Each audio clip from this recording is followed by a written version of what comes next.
Good evening, ladies and gentlemen. My name is Asad Lalji. Each time we meet for an avid learning event, I know I tell you today is going to be a special evening, but today is really going to be one. Since moving back to India over a decade ago, I've had the pleasure of working with some of the most illustrious names in the world of Indian art, culture, and heritage. One institution that continues to inspire and amaze, both with its commitment to Indian history and also its future, is the glorious Chhatrapati Shivaji Maharaj Vastu Sangrahalaya, the CSMBS. And this evening, we have the privilege of co presenting the journey behind the most extensive restoration the museum has seen since it opened 100 years ago in 1922. 100 years, a majestic restoration, and an iconic museum of the future. Welcome to Centennial Unveiling, brought to you by CSMBS, the Kalagora Association, and Avid Learning. To begin today's discussion, we are privileged to have a keynote address by the Director General, Mr. Sabia Sachi Mukherjee. A warm virtual welcome to you, Mr. Mukherjee. Look forward to hearing your opening remarks. Thank you, Asad. You are wonderful, as always. Thank you for organizing the lecture on the digital platform. My sincere thanks to Avid Learning and Kalagora Association for their support. Greetings to all speakers and all the members of Avid, Kalagora, and our audience, the wonderful audience. Thank you so much. I'm not going to deliver keynote address. I'm going to give a brief introduction to the CSMBS Museum. Today, our star speaker is Vikas Dilawari. Vikas Dilawari and Suresh Koke, they will be talking more about the museum, the history of the museum, the Majestic Conservation Project initiated by the CSMBS management. I like the title. Let me confess, I liked the title very much, The Story of the Majestic Restoration of Chhatrapati Shivaji Maharaj Vastu Sangrahalaya. Friends, there is a beautiful museum in the heart of South Mumbai.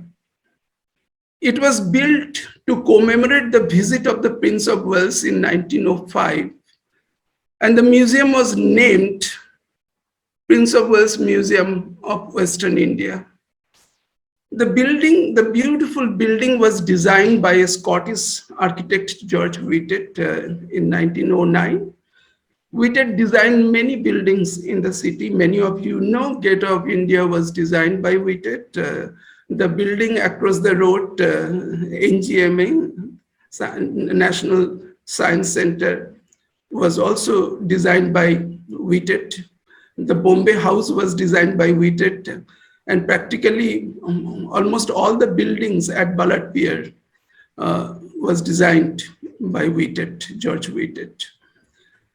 And this building, the Chhatrapati Shivaji Maharaj Vastu Sangrahalaya, is one of the finest examples of the Indo-Saracenic style in the city. Indo-Saracenic is a combination of Saracenic or Islamic architectural forms and some elements of Western architecture. But the uniqueness of this particular building, where Whitted incorporated certain architectural elements from Hindu architecture, Jain architecture, and Buddhist architecture. So the beautiful building is a symbol of cultural unity. And Whitted writes in his note, I just read, the Museum of Western India is an Indian composition. The real reason why it is so is because I was instructed that the design should be Indian in character. The construction of the building was completed in 1914. Yes, building was built with public contribution. And subsequently, it was used as a military hospital during the First World War. The museum building as a hospital played a major role in 1918, 1920 pandemic, and that pandemic was considered as mother of all pandemics. And this particularly building, that time it was known as Lady Hardinge War Hospital. It played, very positive role like Kasturba. When I look at, Kasturba Hospital, so it played that role in 1918, 1920. And finally, the doors of the museum opened to the public on 10 January 1922. So we have completed today the first month. Today is the 10th February, Ashad. And 10 January, we celebrated 100 years. So we completed the first month of 101, a step towards the preparation of the bicentenary. This is a time to rejoice both the past and the present, our institutional values, people, and purposes. I take this opportunity to acknowledge all our founders, predecessors, patrons, and citizens of Mumbai whose vision, dedication, and commitment created this beautiful museum. This is a rare example, a museum by the people, for the people. The museum and its vast heritage precinct is a sacred landscape in which we live, learn, and communicate with each other. Realizing the need of the time and the centenary in mind, the museum management had taken adequate measure in the beginning of 2015 to transform all basic facilities and its approach to museum practices. The comprehensive building conservation project that we will be discussing now was one of the key components of the museum centenary commemoration. Vikas Dilawari, our dear friend, was appointed as conservation consultant in 2016 to undertake the fabric study of the heritage building. That time, we had absolutely no idea about the comprehensive conservation project will see the light or not, but we started the process. The vision statement was made in 2018 in the presence of distinguished centenary committee members and was also shared with corporates and friends. It was Tata Consultancy Services Foundation who acknowledged the contribution of the museum and agreed to support three major projects.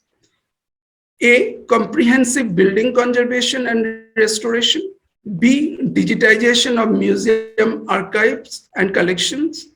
C, centenary publication, a book on the museum's history. The book is shaping up very well. In 2018, Vikas Dilawari was appointed as conservation architect for the comprehensive building conservation project under the TCS Foundation. It was explicitly mentioned in his scope of work that the sanctity of the museum space and the heritage character of the museum building shall be preserved with utmost care. It was conveyed to consultants, contractors, and workers that the museum heritage building is not to be looked at as mere architecture or from material study point of view, but as a symbol of cultural identity. So there was a huge challenge before them. Culture and heritage have a special significance in our lives.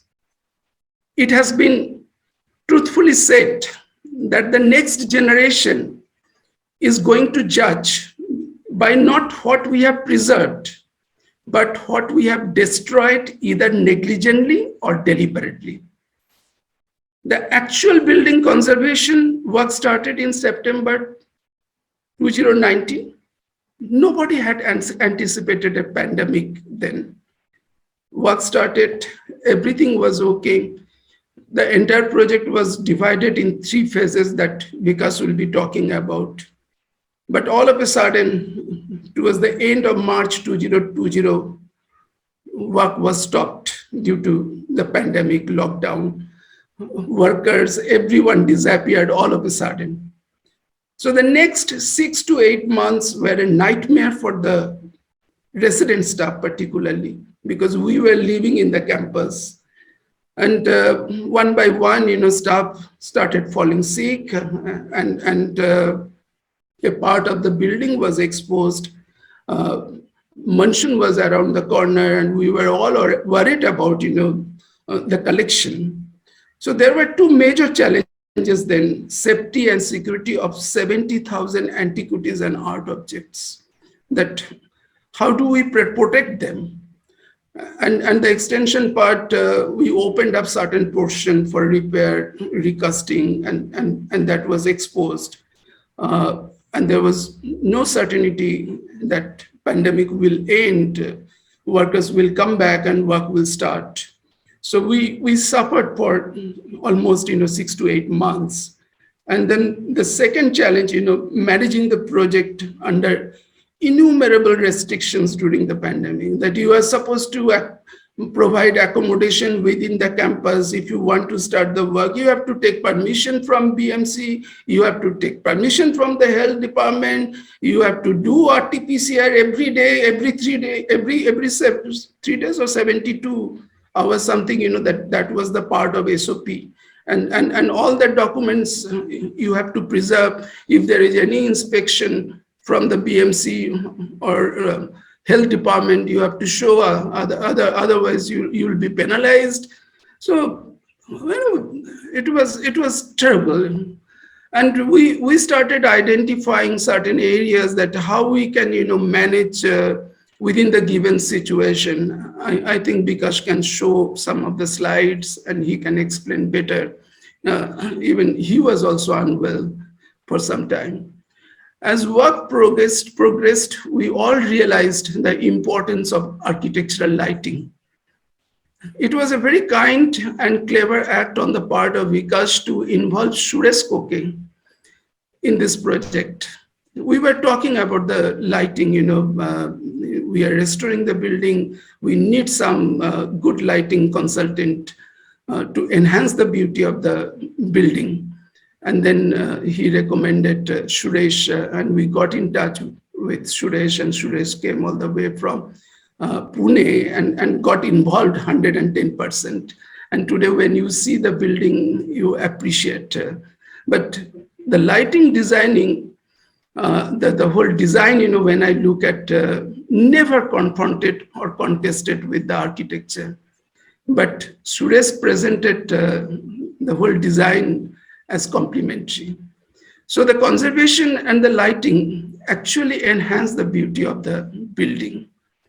And today, looking at the progress of the work, we feel that we have completed only 65% of the total building conservation project, and the rest will be completed soon. I think I should stop here. Over to Mira. Thank you, Mr. Mukherjee, for these wonderful opening remarks, and congratulations on yet another milestone. But now we'll go to the task at hand and welcome our speakers for this evening's discussion. Conservation architect and designer Vikas Dilavari, lighting consultant Suresh Koke. They will be in conversation with author and architect Meera Godbole Krishnamurthy. Together they will lead us through this journey of this multiple part restoration plan, the challenges of repairing a heritage building during a pandemic, operating a green museum, and what it takes to pull together different eras and regions under one roof. For those who are joining us for the first time, a special welcome. Please refer to the chat box for more information about Avid Learning, our partners, and most importantly, our speakers for this evening's discussion. Today's discussion will last 75 minutes, followed by a 15-minute Q&A. Meera will be taking questions, so do keep them coming. Do keep posting them in the Q&A box. I am eager to hear what our esteemed speakers have to share and their insights and experience. So without further ado, over to you, Meera. Thank you very much. Thank you, Asad. And thank you, Mr. Mukherjee. I don't think we would be having this conversation were it not for your stewardship in getting this project underway. So let's get to it. As an architect who writes fiction, I tend to think of buildings as characters in a story. So join me here for a moment and imagine that buildings are like living beings. An architect conceives of, and usually with a team, creates something out of nothing and sets it out in the world. With adequate nourishment and care, this built form thrives and amid a variety of influences develops its own entity, which in most cases will last well beyond the lifetimes of its creators. The Csmbs, born 100 years ago with the sensibilities, technology, and know-how of that time, is now a grand heritage structure, a vital member of Mumbai's cultural landscape. As a museum, it is the physical repository for the artifacts of a collective cultural memory. Nurtured over a century by funding, patrons, and caretakers, and I use that term in its most expansive sense, it has grown both literally in its physical manifestation through additions, expansions, and acquisitions, as well as in stature as an institution with global reach. It now welcomes footfalls many folds greater than what would have been imaginable when it was first built. The building as it stands today is thus an embodiment of its own personal life history, in which it has even withstood a lightning strike, and that of the city, bookended so far by 2 pandemics. Especially now when there are so many conversations around models for virtual museums, the Csmbs stands as a testament to the enduring value of material presence. But of course, with the passage of time also comes the opportunity to reconsider who we were, what we are, what we want to be. Even as the Csmbs gracefully carries on in its many roles, museum, education hub, cultural icon, tourist site, heritage structure, like all of us, it needs a little bit of help with age-related wrinkles, aches and pains. This is where conservation architect Vikas Dilavri comes into the picture to enhance and improve upon what already exists. Vikas is like a grandmaster in this multi-year project, coordinating between the museum committee and a host of teams for stonework, woodwork, structural work, electrical work, paint work, and all kinds of other work he will tell us about, all preceded, of course, by extensive research, documentation, and planning. You'll see in this massive project that his refurbishments go far beyond a facelift and have truly rejuvenated the building. Any building, of course, is only as good as its lighting, especially a public space and a museum at that. So lighting consultant Suresh Koke will be joining Vikas briefly to tell us about his work with illuminating the interiors. Vikas, I think everybody's eager to listen to you, so I hand it over to you. Please tell us the story of this majestic restoration. Thank you, Meera. Yeah, so Mr. Mukherjee has given a very nice introduction of the museum and how it came. I just wanted to touch upon it from an architectural point of view. The city was being restructured in the late 19th century, and the museum really plays a very important role. It's a grand building with one of the largest open spaces in a one singular plot, and that what makes it a very prominent cultural place. It was built with private citizens initiative, something which is really commendable, and that's what has kept the museum going. The idea was to improve the organically growing city, and there were 14 grand buildings which were commissioned. And that's in the late 19th century after the demolition of Fort Walls. And as Bombay was progressing then, we required the need to have the culture as an integral part and not only the commercial success. Very interestingly, there was a competition which was floated in 1909. 16 people participated. And what is not really much known is that the person who won the award was James Miller, but the person who executed it was George Whitted. And the interesting thing is that when this building was built, it set a new trend of a new architecture, which Mr. Mukherjee has well defined, which is the Indo-Saracenic. This is a couple of images to show you the restructuring as how the grand public buildings were coming, which is the buildings after the demolition of Fort Walls. which were functional grand public buildings, which improved the imageability and made the city functional. And these were the initial style of the 19th century was Victorian Gothic. And later on, it moved on to Indo-Saracenic.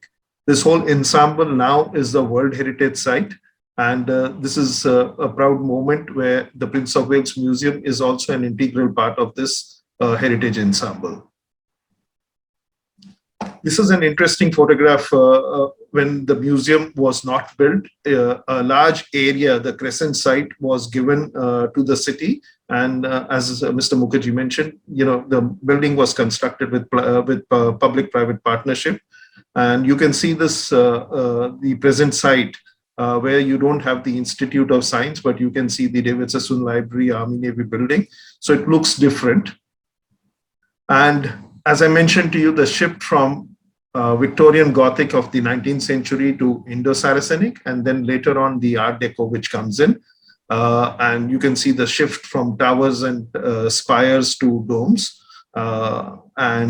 This actually is the winning entry which James Miller, an architect, a very prominent architect from Glasgow, the competition was which won the first prize. But since he was Glasgow based and he couldn't really come here, the preference was given to George Whitted, who was one of the participants. And I think the juror was John Begg, under whom George Whitted had trained. And John Begg is the same architect who's designed the GPO. This was George Whitted's entry, and if you can see, the two buildings, it was the whole complex which was to come up as a huge wings, the central, the main arts and art collection, and then the natural history and the other portion. So I think these were very interesting examples of urban design and of that stage with museum conceived in it. But interestingly, what got built is this. It didn't happen in one go. The museum kept on expanding, and you can see an aerial view as what got built first.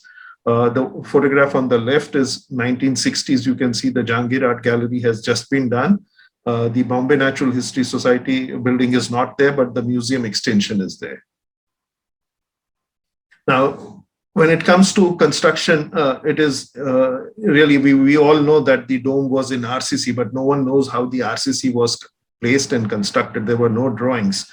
And very interestingly, through internet, we got some photographs of GPO, which shows the construction, and that was predating by a few years. As I mentioned to you, John Begg designed it and George Whitted did his apprenticeship under him.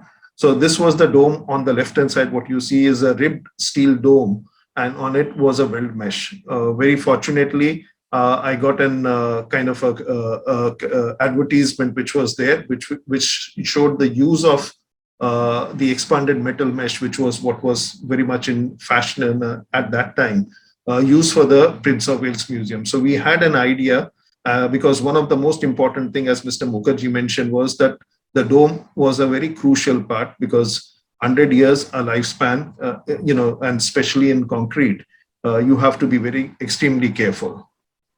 This is how the museum got built, and when it was built by 1914, it was used as a hospital, which we all know. But what is interesting is to see how the design was conceived.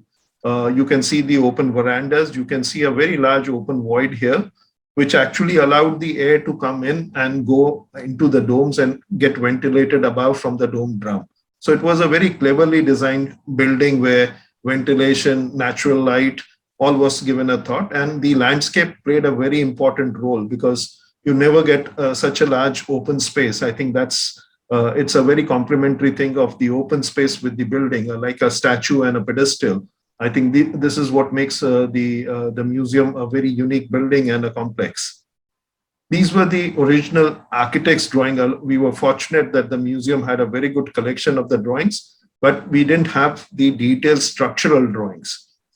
Of course, there were changes which had happened eventually as a period over the period, and we had to document and upgrade the drawings. That's where the initial 2 years were spent from 2016 to 2018, upgrading the drawings and preparing a fabric status report.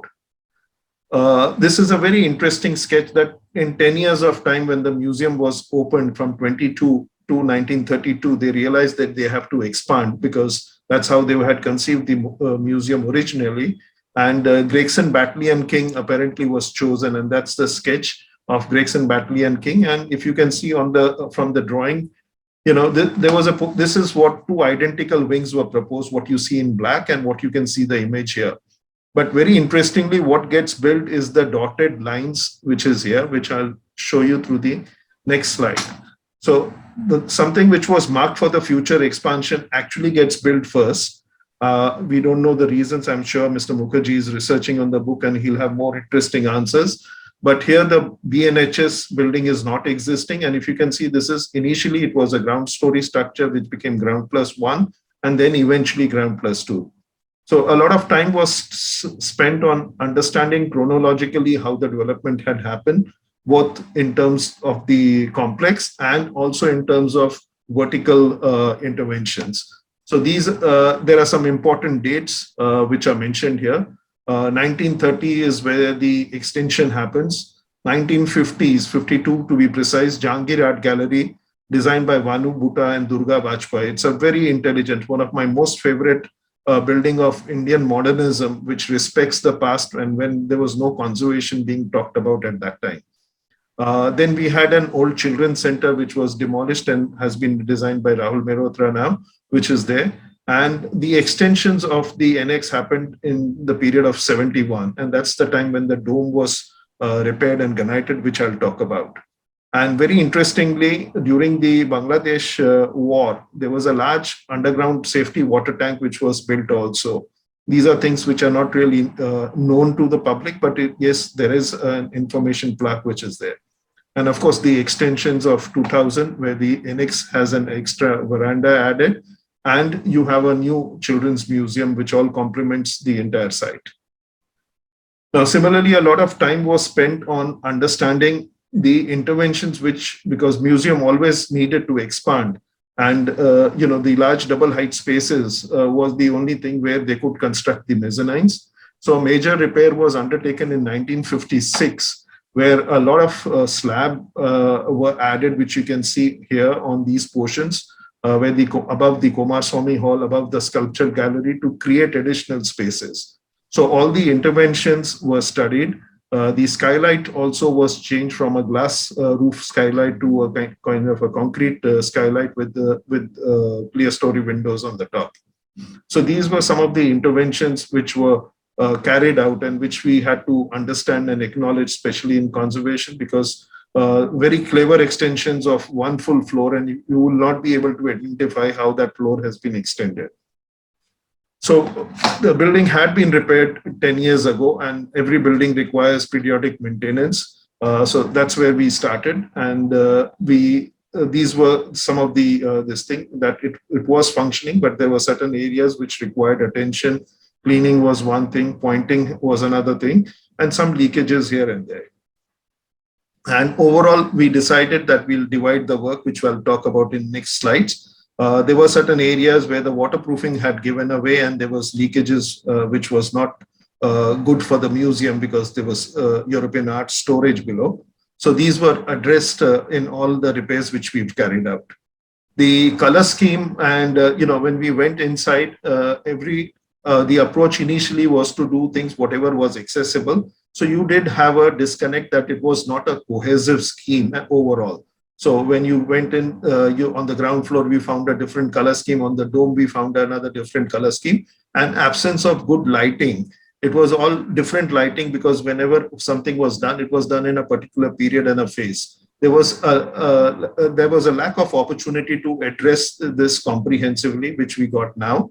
And that we'll talk about it in the coming slides. The NX, which was there, was also having, some wear and tear. There were details like chajjas, which were small missing. The pipelines, the drains didn't have a proper hopper head and connection. So, the facades used to get soiled. So these small details were addressed while we were addressing. There was a lift block, which was added in 1990s in between the connector and the main building. And it certainly didn't look very pleasant and complimentary. And you'll see the efforts which have been put to rework on that. So as Mr. Mukherjee mentioned, in 2018, hats off to the trustees and to the management who conceived this centenary project. And I think we were blessed to have TCS as a sponsor for this project.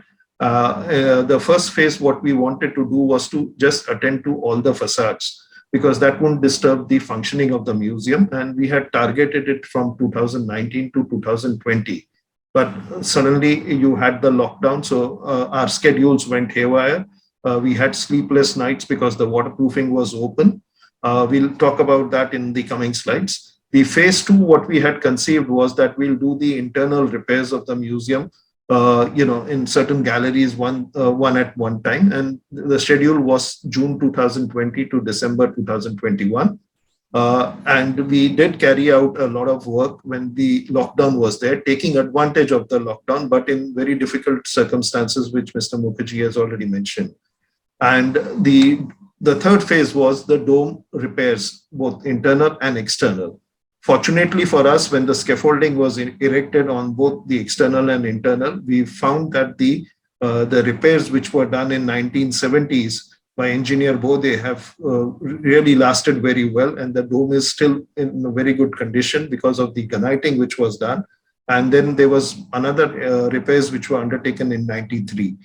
So we have finished with the internal parts of the dome repairs, which is, I think, for the first time you got an opportunity to work. Since the museum was shut for 6 to 8 months, you could work in that area, which creates a lot of noise and reverberation.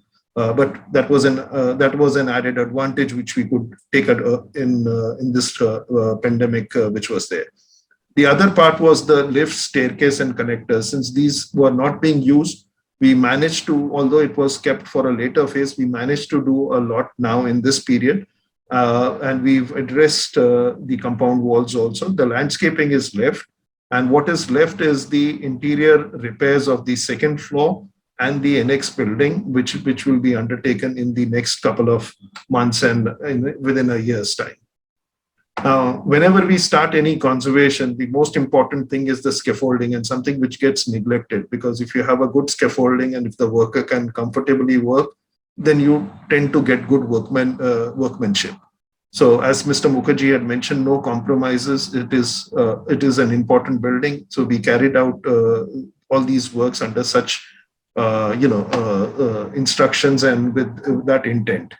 The challenge was the internal scaffolding, and this was carried out with professional advisors from the structural engineer, which is Sterling Engineering Consultancy Services Private Limited.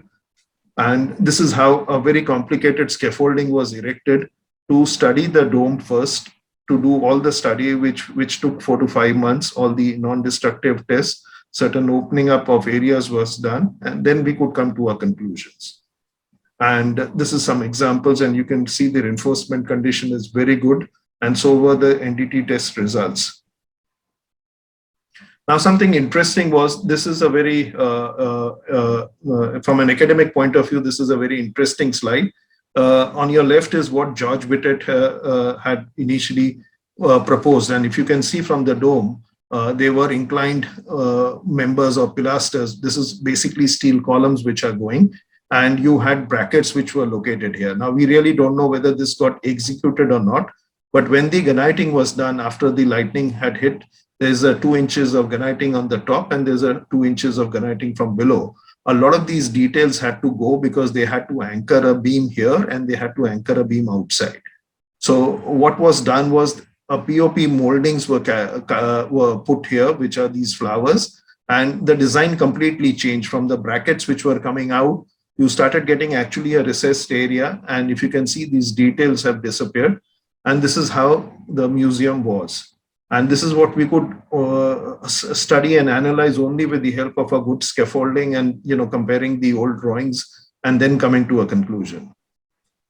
Now, when we started the work, the external work, we were posed with the pointing thing. And in pointing, we had 2 kinds of defects. One was to rake the pointing, and one was just to refill the pointing, because the earlier pointing was not removed and we had to just touch upon it. So, and of course, you were dealing with an extension block, which was 1930s. So there was 2 areas where this had to be done. We used extensive lime plaster wherever required in the internal walls.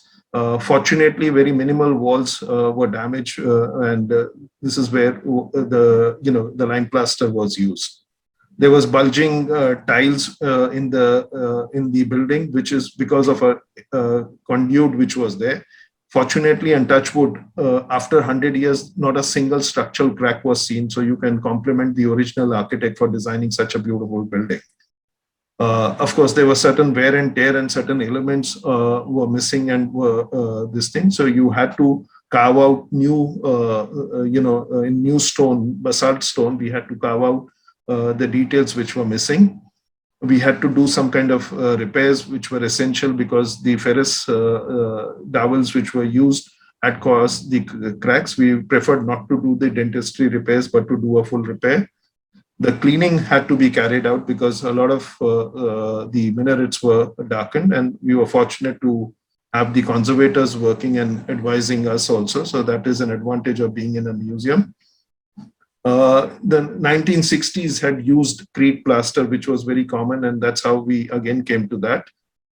Minimum repairs, which were essential, polymer. I'll try to be a bit quick, but this is where museum requires extra care. So, museum cannot leak, and we cannot have open waterproofing. So extra precaution was taken to create a temporary shed, and the work could be carried out. The old brickbat cobas were removed, and there were layers of it, and all these were structurally repaired. These were strengthened too with help of extra reinforcement, and the old conventional system of China mosaic was redone. These were the weekly meetings and observations which we used to record, and that's how we had numerous weekly meetings, and all these issues were resolved with the museum staff, the contractors and other things, and this is how the progress used to happen. The carpentry repairs, very interesting spaces created by George Whitted to store things, but we had to make them accessible. So these were repaired and made accessible to suit the present day context. These were skylights which were added when Rahul Mehrotra did the extensions. They required repair, so these were repaired too. There were certain areas where some marble dado was missing, that was added, and the polishing was done. I think this is where the opportunity was there, since the museum was closed. But the major focus went on basically the color scheme, which I think the color scheme and the lighting is the two most crucial part of it. A lot of trial and errors were done, and hats off to the museum to giving us a free hand to choose. We made 4 samples, and we all collectively shortlisted one sample, and this is what was followed throughout the building. And this is what has worked out wonders. It complements the Indo-Saracenic architecture. It plays well with the natural light, and of course with the artificial light which Mr. Sureshji has designed, that has also complemented this. This is the in certain common areas we had one color scheme, but other areas we had different color schemes. I will now hand over the mic to Mr. Suresh to talk on this, and I'll change the slides as and when he wants it. Sureshji. Thank you, Vikasji. In this picture, you see on the right side the actual illuminated dome, and the lighting is done with the bottom lit concept. When you look at the dome from the down, you see the lens effect, which really shows that the dome is not only the structural part of the architecture, but it is also a functional part. And the color scheme what Mukherjee provided really complemented the lighting. And then the entire this lighting was used to illuminate the entire well of the atrium. And the picture what you see on the left side, it is the when you switch off the dome lights, which are on the second floor, which are on the drum wall of the dome floor level, and only the lights which are on the second floor switched on. So it has created a very beautiful pattern.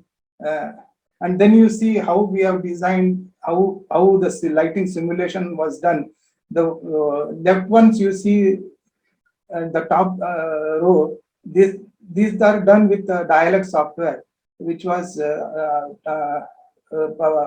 far as that physically accurate simulation and you can study lot of combination and lot of variations you can do. You can, without building the model, you can really decide the quantity, location, the distribution of the fixtures and all that. And throughout, we have used the same concept of upward lighting to get a maximum diffuse light all over the space. And what you looking at the left side, it is the all the light which is reflected from the dome.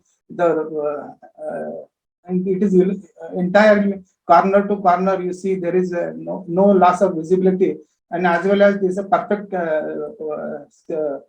ambient for public movement and all that, for which was kept in mind. And here also we can see the second floor. You can see the petals and those arches beautifully lit from the fixtures which are located at the foot of the arches. And plus you can see the first floor, which is also done with the uplift concept, and those pictures are located on the beams, and also they are serving the purpose of illuminating the entirety. And then if you look at it, you virtually you have to strive hard to locate the fixture where they are. The fixtures are located at the tip of the arches, what you see, and the light is reflected from the domes which are there, it was very difficult to achieve perfect illumination gradation on the dome because of any other light, but because of this picture has a real photometric distribution which really suited for this. And then you can see the cornices very well. You can see the crispness, and you can see the filigree on the capitals and whatever the columns and the color structure, and you can see the very clearly the right up on the wall, and all that without any external this thing. And all the design was done keeping in mind only during the daytime only this operation, this scheme or this fixture will be on. In the night time it will be not much use. So that was really a challenge for me, because we have to compete daylight, and still it has to give a illuminated look. So that was a really challenge for us. Fortunately, we could locate the proper fixture for the proper distribution and the wattage, and we have used all solid state technology by using recent LED lights of proper wattage distribution, and absolutely the environment is glare free, and the visual comfort is once you enter into the site, you really feel that visual comfort, and you will be surprised. The total kilowattage of the entire illumination what you see is only 6 to 7 kilowatt, which is hardly a load of 2.5 tons of AC, which is very minimal and marginal. So that's why the operating cost also has really come down drastically by using proper wattage, proper designing, and all those. So everything has contributed to its best, and the architecture of the building has really stand out. And there are no scintillating lighting, naked light or what you see throughout the installation. And really, and there are some places where it was very difficult to achieve lighting because there were very limited mounting position. Still, we were able to illuminate those spaces very properly, keep achieving very good uniformity ratios. And then the vertical to horizontal illumination level ratios also were very excellent. So thank you, sir. Glare is totally removed. The fixtures are maintenance free, and they really gel with the architecture, and the painting and everything stand out very clearly. So, and this lighting was provided for all the ages. Thank you, Sureshji. Yeah. Thank you, Sureshji. Yeah. There was one very important aspect which was George Whitted had conceived this building with help of skylights. But unfortunately, many of these skylights were sealed or covered off because they were leaking. So, the clear story windows had a RCC slab. So with help of Suresh ji, we decided that we'll create an artificial lighting which will help in giving the original ambience. So I'm putting it as restoring the skylight concept, where the artificial light is used to highlight this lovely wooden staircase, and with a small amount of gilding which is done on these moldings, this whole staircase has become a highlight. And this is where the respect is given to the original architect for his concepts. Now, this is when you do a conservation work, you have to document all what has been done. And as Mr. Koke mentioned, very minimal total energy consumption. So similarly, whatever bare minimum was required for the building, that's what was most essential and important, has been attended to. These are some photographs which will help you in visualizing how the transformation has happened. Although the photograph, is the amount of work which went, because you had an operational lift, you had a staircase area which people were using, and to do work in a museum is really difficult. There's security aspect, there's so many other aspects to be kept into mind. But it was challenge, and we, as a good teamwork, it was done very successfully. This is just to show you the difference of the color scheme and the lights, as how I'm sure once you all visit it, it will be experienced yourself. But this is just to show you visually through a virtual medium. This is where the proper lighting and the color scheme just complements the entire thing. The galleries, whatever could be refurbished, the Krishna gallery, the miniature gallery, the sculpture gallery were done. This is the NX block and the connector. And so these are some quick photographs just to show you that how small details like this hopper head, putting a new drain, providing proper slopes, doing a new waterproofing on the top is done to just enhance the overall building. Yeah, so here you can see again the hopper head, because earlier it was not functional and there was leakages noticed in that area.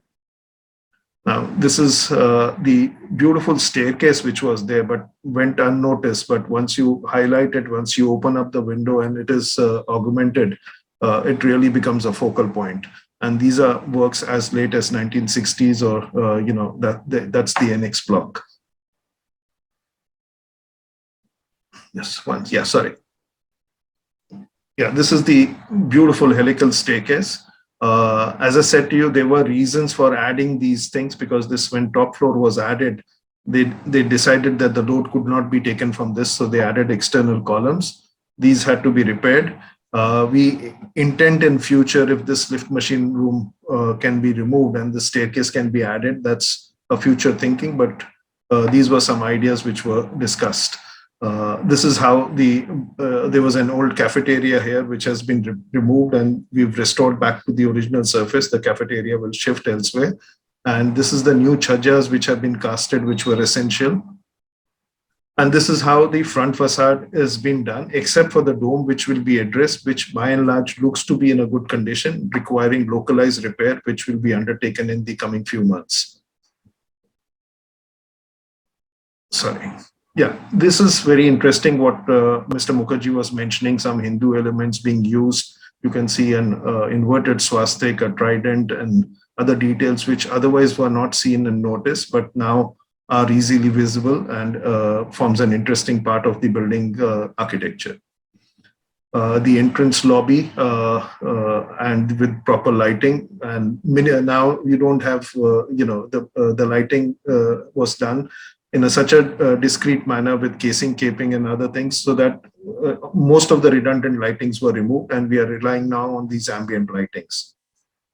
This is just quickly to show you the transformed thing. I'm sure you'll experience this, but what is interesting is the geometry in which the building was designed, constructed, and where the natural light comes in and the cross ventilation happens. It's a phenomenal thing, and hats off to George Whitted to have done this so well.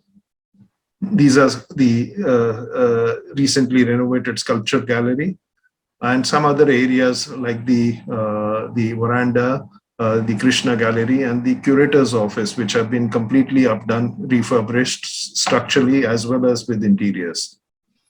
Now, thanks to the TCS Foundation and to really the trustees of the Csmbs for conceiving this project, the project director, Mr. Sachi Mukherjee, who guided us through the entire things for the last 2 years, ups and downs with how to meet the challenges and to get the work done. Ajay Kochle, who was the project in charge, and constant meetings and meetings with this, his whole team of Bhavda, Joyati, and Jitendra. My own team consisting of Altaf Mowal, who has been the backbone, Prajakta, who helped us initially, then Arpita and Vidisha. The consultants, structural engineering, the structuralist Sterling Engineering Consultancy Services Limited, they played a very vital role in doing all the NDT tests. Electricals, which is Design Bureau, and of course lighting, you already. There were 3 contractors, civil contractors, which were used: Savani Heritage Conservation, who did the external work and the waterproofing; Jinodhar Conservators Private Limited, who did the dome scaffolding and refurbishment of few galleries; and then Unique Concrete Technologies, who did the refurbishment of common areas and of the main building. And Delta Engineers are the ones who carried out the electrical works. Thank you, and more than happy to go into the question and answers.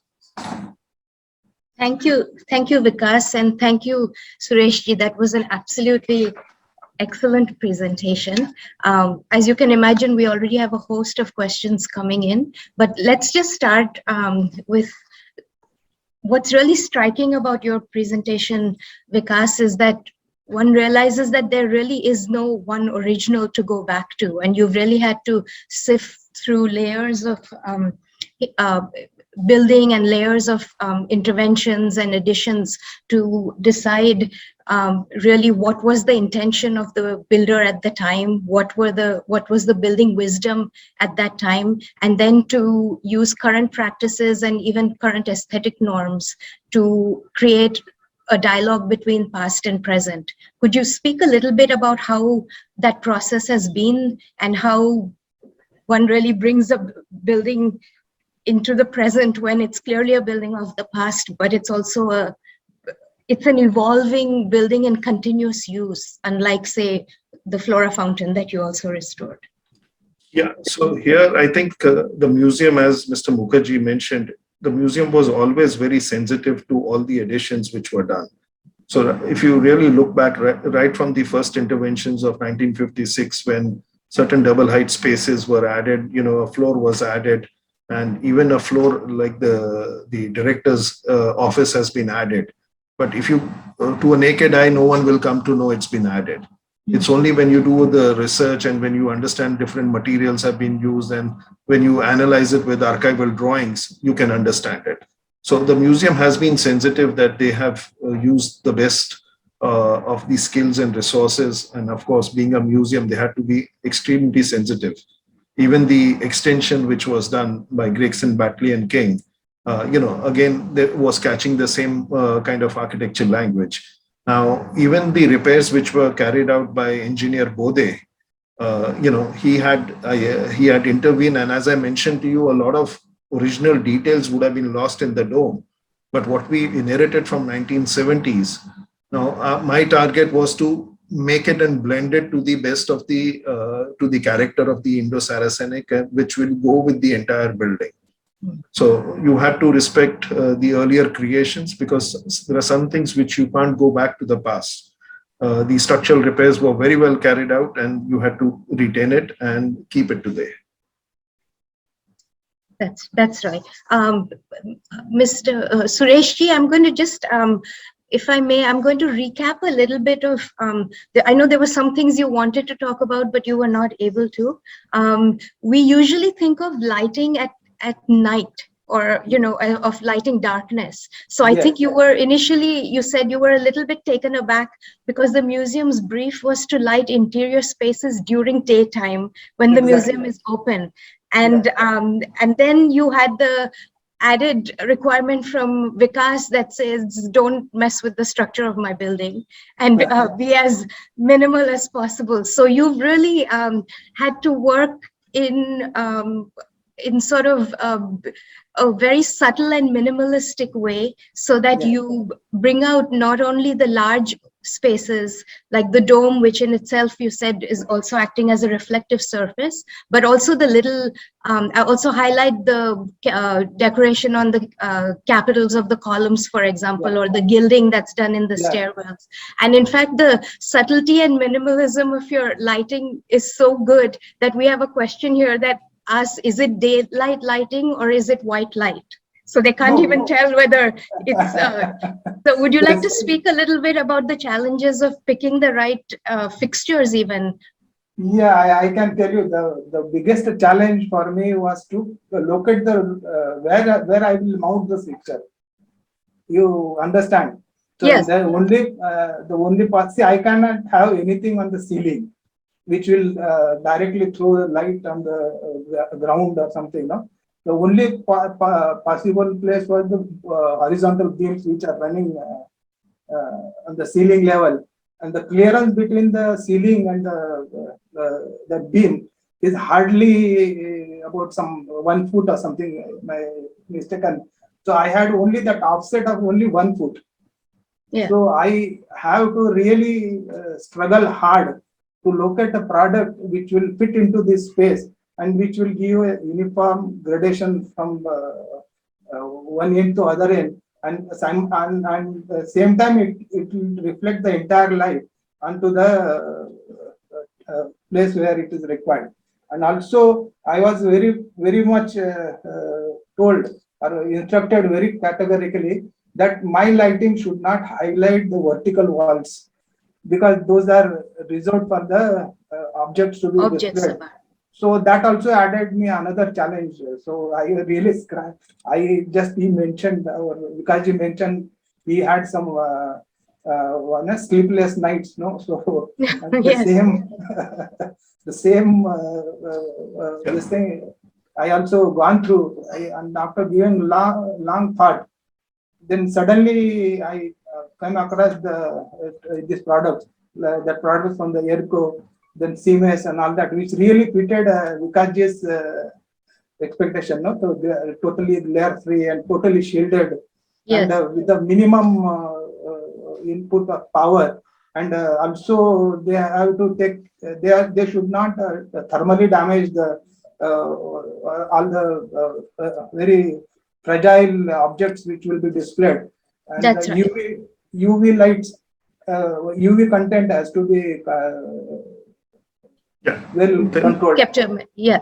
There's one thing which was very interesting is that he prepared some excellent simulation, which was only possible because of good measure drawings. So to have good measure drawings is very important because that helped him to create the 3D.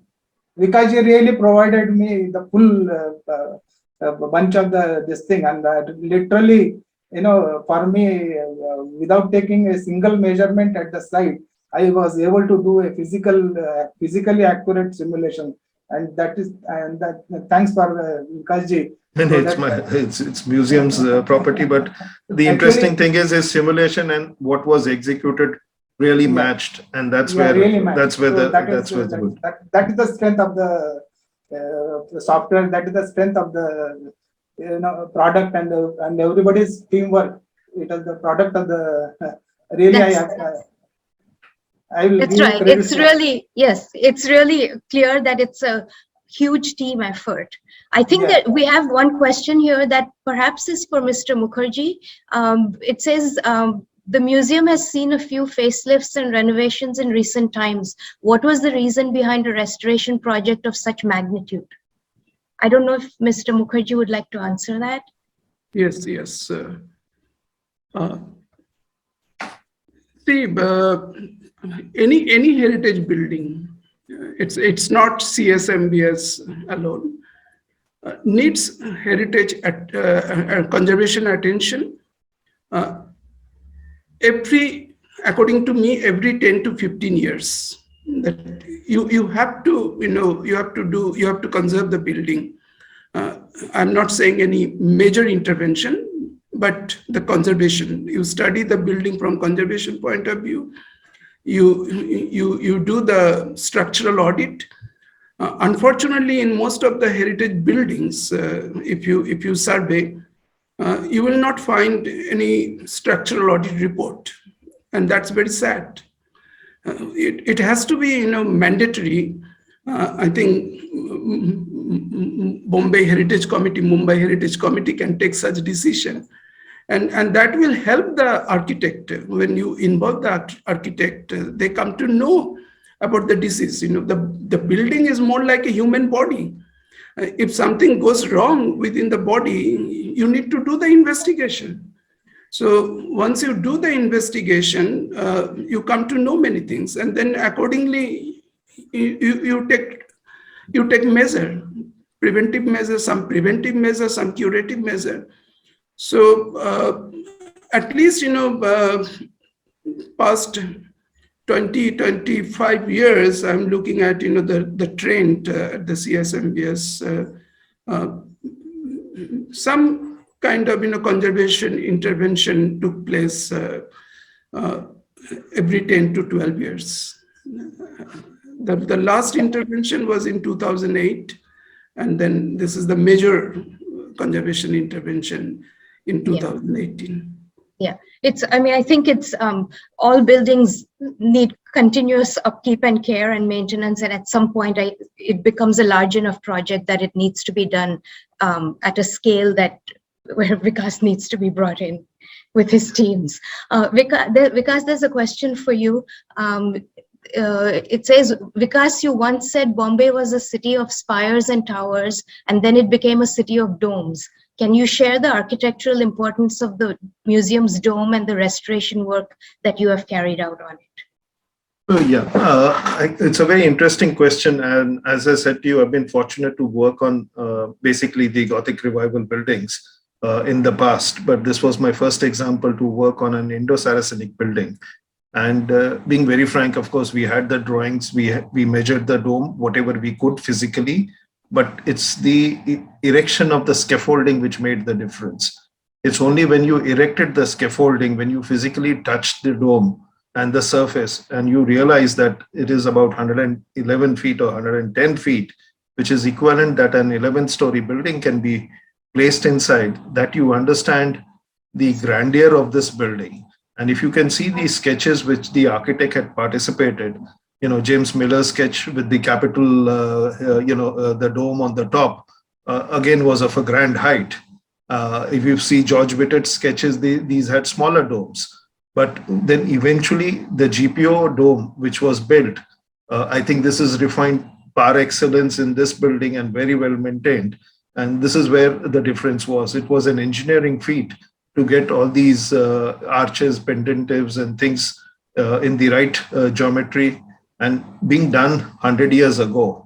Yeah. That is what is astonishing. And as I said to you, if we had to do it, it would have been a nightmare. But we were fortunate that we are only repairing it, which is easier as compared to designing it. That's right. That's right. In fact, along those lines, there's a question from Sifra.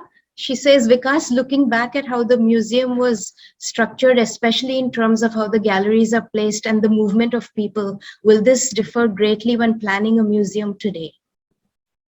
I know when you just gave us the tour the other day, you mentioned that you opened up the walkway to the Kumaraswamy Hall, and you were saying, if you just respect what the initial intent of the builders, you get these very interesting movements and air spaces. I think this question has to be answered with the curatorial team, because what happens is the museum requires maximum area to display.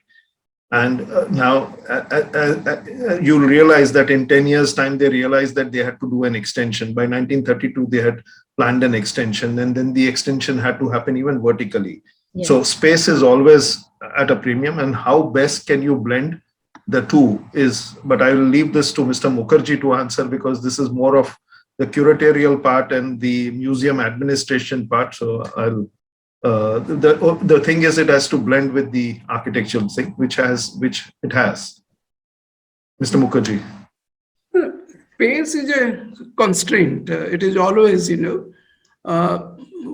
are changing with the time. We are aware of society's requirement, and if we are not changing, then society will eliminate us. So that tension is always there. When we felt for children's space, the city could not create any space for children. There is a space for adults, there is a space for senior citizens. They can go anywhere, but children, they have no space. So we felt, that it is the duty, it is the responsibility of the museum to create little space for children. And today, when you visit the museum, you visit the children's museum, but there is no conflict between the new and the old. And the way the whole design, Rahul designed the children's museum, you find some kind of conversation going on between the new and the old. That is the way I look at. So we are constantly, trying to create space within the space.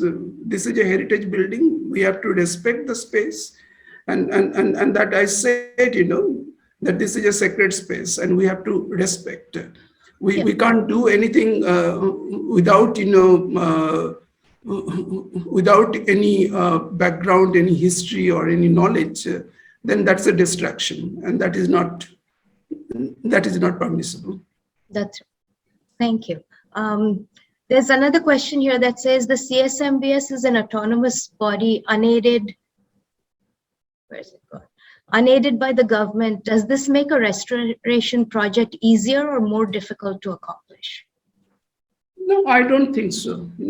I don't think so. We are an autonomous, that is true, but we are subject to public audit. What is important, that creative administration, how you look at the project, how you structure everything. Government institute, yes, they are subject to permissions, approvals. We are also subject to permission and approvals. And I do remember when we planned for comprehensive conservation museum building conservation project, we had to face heritage committee. We had to submit the entire project before the committee, and there was a debate. And we tried our level best to convince, and finally we got the permission. And then there was another issue, the funding in government. Yes. In government, they don't have that issue. Yes. In fact, there's a question here that asks, how easy or difficult was it to secure funding for such an ambitious project? See, it all depends. I don't know how do I address this question. If you have a good image in society, in contemporary society comes around the institute. And as I said, this is by the people, for the people. So the museum was built by the people, by the citizens of Mumbai, and they own it. We are just temporary custodian of public property. And that is something we reminded time to time. And they realized that the importance of cultural institute, the power of culture. So they felt that it is important for them to support the museum. So whenever, my experience, whenever we approached anybody, we have more, individual donors than the corporate donors. This is something I share today. And they have a huge respect for this institute. So yes. It's not, I will not say that it's very complicated, very difficult. It could have been difficult if we could not have, performed well. Since we performed well, we involved people, noticed this institute very closely, and they have a faith in the institute. So they are coming around and they are helping us. As humble and modest as ever, Mr. Mukherjee. Here's a question. Is there any unique restoration technology that Vikasji or Sureshji would want to highlight? Well, this was normal what was being done, but as I said to you, the coordination of all these things at the right time, because it's not so easy. And as I said, you were fortunate that the museum was closed, because imagine that drilling a simple sound in a dome creates such a loud noise. I remember the first core cut which was done. Mr. Mukherjee just said he stopped the work. Let's do it during the non-museum hours. But we got this opportunity. It's as I said to you, we broke it into. There were various ways of getting it done. We broke it into different contractors executing who had their own skills, and that's how we could manage to get it done. Yeah. And I suppose the COVID lockdowns sort of worked as a double-edged sword. On the one hand, your crew disappeared for a while, but on the other hand, you would never had the opportunity where the museum was actually closed for you to get all the work That's done. right. Sureshji, there's a question for you from Deepak D. He says, I'm curious about the wiring for the lighting. I assume that they didn't have concealed wiring in the past. Has there been any change to concealed wiring over time? And to add to that, what did you do since Vikas told you don't touch my building? Yeah, see there concealed wiring was totally avoided by Mukherjee. He said, I'm open for chasing capping, and he will do the dressing up of the whatever the damage or little damage which is done for the. So there was, other than chasing capping and open wiring, no other method was used. We followed the route. Sorry. Fortunately, the lighting load was such a low. The wiring required was only the minimum size and that. So, and only thing, the modularity was supposed to be retained, and that was done wonderfully by our KK sir, our Krishna Kumar sir, electrical engineer. We really did that circuiting and other details. We really worked out very well, and we had a little problem. We are not faced any major issues as far as the wiring is concerned. Since the question of concealed wiring came in, that one area of the staircase which was bulging, where we had to do the tile repair, I thought it would be a structural crack. But when we opened it up, we just realized that it was a corroded concealed conduit, which had resulted in the bulging. So, we tried to avoid as much of it, because otherwise the lime plaster gets damaged and you have to redo the large exercise, because lime then tends to break. Yeah. Okay. Vikas, I think this one is for you. Can you speak to some of the decisions you had to make on keeping the traditional design versus introducing modern interventions for reasons such as longevity, etc.? I can't think specific like that, but I think what we did was to just respect the first person's creation and try to incorporate what the museum's requirement were, because they needed additional space. Some verandas, you can't go back to open verandas, so you had to be acknowledging that fact. Yeah. So we kept that in mind. Certain chajjas, you realize that the 1956 repairs had put some concrete and things like that. So we had to still follow the same methodology and technology. So I've not really bought anything, this thing, apart from the new lightings, which is the state-of-art lighting, which is what was done. I don't think we've tried to follow as much of the old and the original, and trying to just be sensitive to it. I think the key word is just being sensitive, nothing, neither old or neither new, but just being in between, sensitive. The question is, does the ventilation cause acoustic effects due to wind echoing on the dome?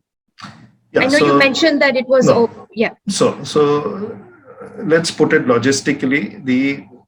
There are windows, but it's not easy to operate these windows. And of course, being a museum, the security issue is also there. So there are 4 doors which have collapsible grills. So the museum very sensitively opens only that portion and allows the stack effect to happen.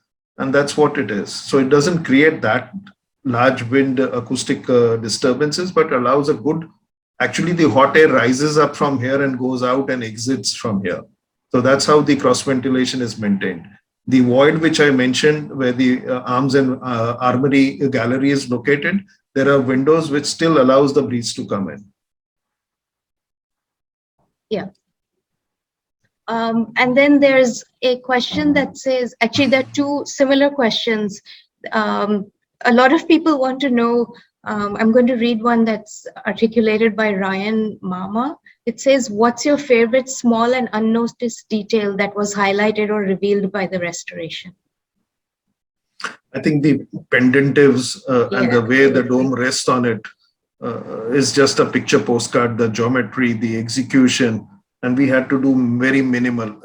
Trust me, the plastering was so good that what we had envisaged that a lot of repairs might be required, there was nothing. And touch wood, there's not a major single crack in the entire building on the stone masonry. Now that's what the good workmanship of the past is, which we rarely see. We rarely see it now. Yeah, I remember once when we completed the dome light restoration, and the moment we switched on, and when we looked at the atrium well, Vikasji gave me a very good remark. He said, Suresh, we have delivered the dome to Csmbs. For me, for me, it was a certificate, and that I will carry very long with me. It was really one of the best comments I have received in my life. Yes. So that is. Yeah. I think we have time for one more question. A few more, like two, three. Yeah. Okay. So here's one. Was there any part of the rest? This is from Nitya Devaya. It says, was there any part of the restoration plan that could not be carried out? Is there anything you would like to see implemented in future restorations? Of course, it's not yet complete, I suppose. It's not yet complete. So the project is going on, and now the museum will be functional. So now the working really becomes more challenging. How to execute, because you have to cordon off that area, see the dust doesn't go into other areas. So that, of course, now we all got used to it. The museum curators and the museum team are excellent in that. So, but now the work pace will happen, but it will be slower, and we'll get a chance to do. And of course, there's other works which will be carried out. Okay. And then there's another question that says, will Csmbs collaborate with Google Arts and Cultures again to allow for a virtual tour of the now restored museum? Yes, we do. We do. Okay. We collaborate with many institutes, so there is no problem.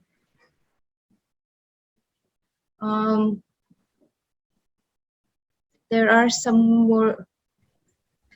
I don't know if this is a. Okay, here's a question. How many more decades do you think the museum will see? I think we started the preparation for bicentenary. Yeah, exactly.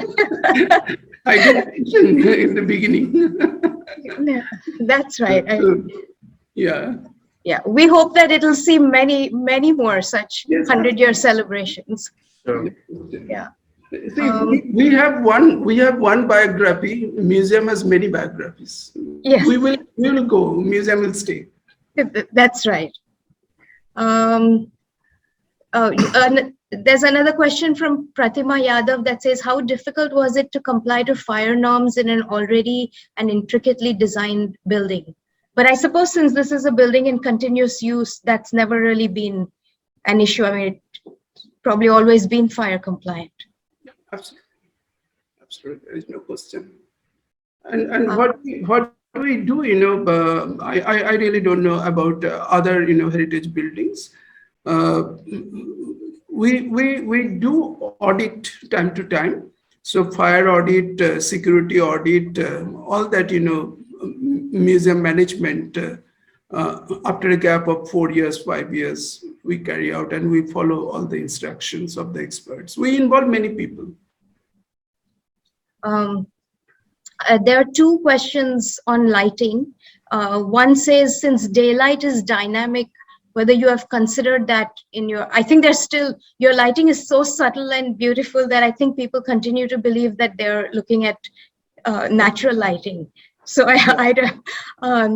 and then it says, what type of light fixtures were used, bulbs or, and is there any solar lighting or anything of this sort? the pictures what they are used, those are all LED based, high power LEDs we utilize, and then the photometric control was achieved by spherolite lenses and plus optical polymer, which was there in the product, and also, and what you say, the overall sizes of the picture were so minimal, so that is why it has gelled into the architecture. And the photometric distribution was unique for this unique project. So this, if you look at the products, they are all unique. To my knowledge, I think it was these products are used almost first time. There might be used one or two, but in such a quantity and such a it is the, I have not come across any installation of this type of for other official purposes, office purpose and commercial installation. Probably it might be used, but for the architectural point, type of building, this is the first time, and the entire